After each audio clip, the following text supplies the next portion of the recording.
October 6ஆம் தேதி குறிப்பாக இந்திய விமானப்படையினுடைய 92ஆம் ஆண்டு நிறைவு விழாவை ஒட்டி பல்வேறு சாகச நிகழ்ச்சிகள் மெரினா கடற்கரையில நடைபெறுகிறது. இதற்காக தற்பொழுது நம்மளுடைய மெரினா கடற்கரையில 2ஆம் நாள் ஒத்திகை நிகழ்ச்சி நடைபெற்று வருகிறது. நேரடியாக அந்த ஒத்திகை நிகழ்ச்சியுடைய மிக பிரத்யேக காட்சியாக நம்மளுடைய ஒளிப்பதிவாளர் ஜாஃபர் தற்போது காண்பித்துக் கொண்டிருக்கிறார். அதாவது ஒரு மிக முக்கியமான ஒரு ஆபரேஷன்ல நம்மளுடைய விமானப்படை வீரர்கள் அந்த பகுதிக்கு தரையிறங்குறாங்க. ஒரு தீவிரவாத தாக்குதல் இருக்கு அல்லது ஒரு பதட்டமான பகுதிக்கு செல்றாங்க அப்படின்னா அந்த பகுதிக்கு எப்படி உடனடியாக அந்த பகுதியில் MI-17 அப்படிங்கிற உயர் அதிநவீன ஹெலிகாப்டர் மூலமாக அங்க தரை இறங்குவாங்க அப்படின்றத தத்ரூபமாக தற்போது நேரடி காட்சிகளை நம்ம பார்க்க போகிறோம். இந்த காட்சிகள் தற்போது நம்மளுடைய பல்வேறு பயிற்சிகள் மூலமாக எடுக்கப்பட்டு இந்த பயிற்சிகள் தற்போது நிறைவு பெற்றிருக்கக்கூடிய நிலையில தற்போது இந்த காட்சிகளை நேரடியாக மக்கள் மத்தியில் காண்பிப்பதற்கு ஒரு ஒத்திகை நிகழ்ச்சியாக தற்போது நடைபெற்றுக் கொண்டிருக்கிறது. மெரினா கடற்கரையில நீங்கள் காணக்கூடிய இந்த காட்சி அப்படிங்கிறது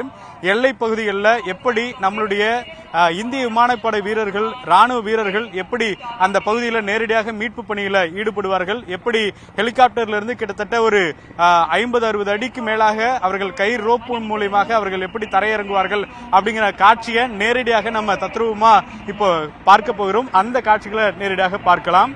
இப்பொழுது MI-17 அந்த ஹெலிகாப்டர்ஸ் தற்போது மெரினா கடற்கரையில தற்போது மக்கள் பார்வைக்காக வந்திருக்கிறது.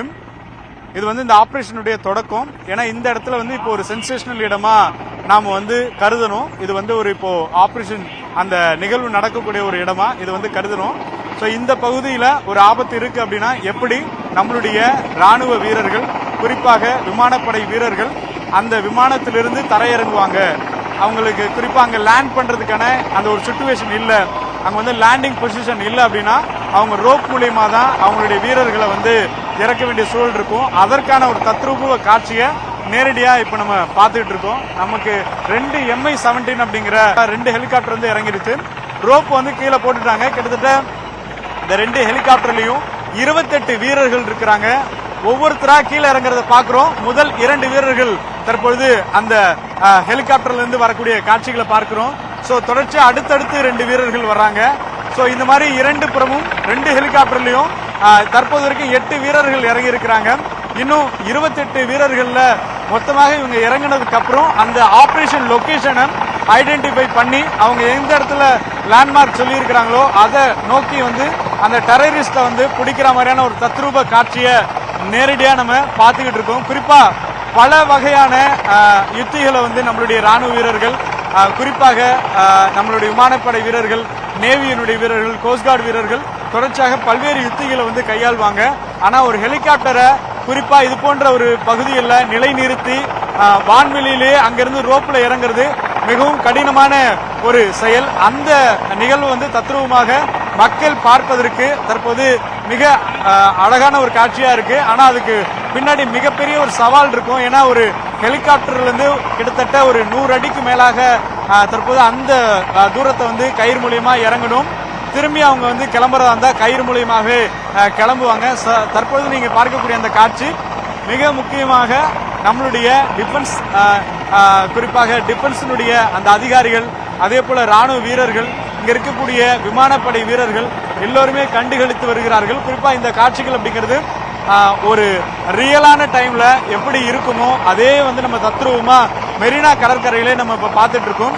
இப்ப அவங்க ஒருவேளை இந்த பகுதி ஒரு தீவிரவாதி இருக்கக்கூடிய ஒரு பகுதின்னு நம்ம கருதிக்கிட்டோம்னா இந்த இடத்துல அவங்க எப்படி டிராவல் பண்ணி அவங்கள செக்யூர் பண்றதுக்கு, நம்மளுடைய இந்திய நபர்களை மீட்பதற்கு அல்லது ஒரு ஹைஜாக் பண்ண நபர்களை மீட்பதற்கு இப்படி பல்வேறு யுத்திகள் அப்படிங்கிறது இருக்கும். சோ நம்மளுடைய அந்த MI-17 நம்மளுடைய வீரர்களை தரை இறக்கி விட்டு புறப்படக்கூடிய அந்த காட்சிகளை நம்ம பார்க்கிறோம்.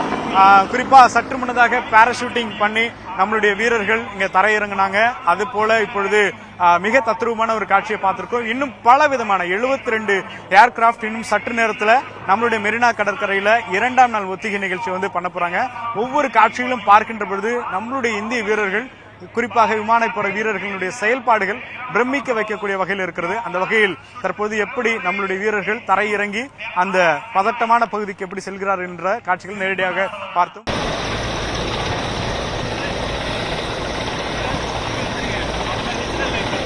So it takes a lot of effort to make that go, the people in the air and the people on the ground. They work synchronously so that this show is put up.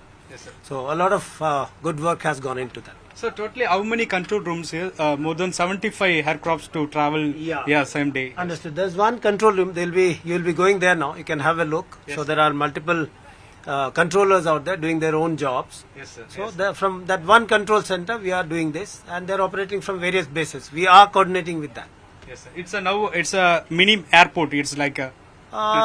You can call that, but airport you bring in aircraft. Here they just fly past and we control them. That's it. So normally we are seeing only for the civilian airports, and it's very tough, very speed. How to control that everything every minute, second we can't. In heartbeat is very high in any moment. Actually, I'm the wrong person to answer that. Okay. You can talk to the operational guys. They'll give you everything. Yeah, the ones actually who fly it. Yes, yes. So we are the communication experts who give the baseline communication for setting up all these control centers. Yes. Thank you, sir. Thank you so much. Thank you. So இந்த மிகப்பெரிய விமான சாகசத்திற்கு பின்னாடி ஒவ்வொரு ஆளுமைகளுடைய திறன்கள் இருக்கிறது. தற்போது நம்மளோடு பல்வேறு விமானப்படை சார்ந்த அதிகாரிகள் எப்படி இந்த விமான பயணத்தை சாகசமாக மாற்றி இருக்கிறார்கள் என்பது குறித்து நேரடியாக பார்த்திருக்கிறோம். ஒளிப்பதிவாளர் ஜாஃபருடன் வேல்முருகன், நியூஸ் 18 தமிழ்நாடு.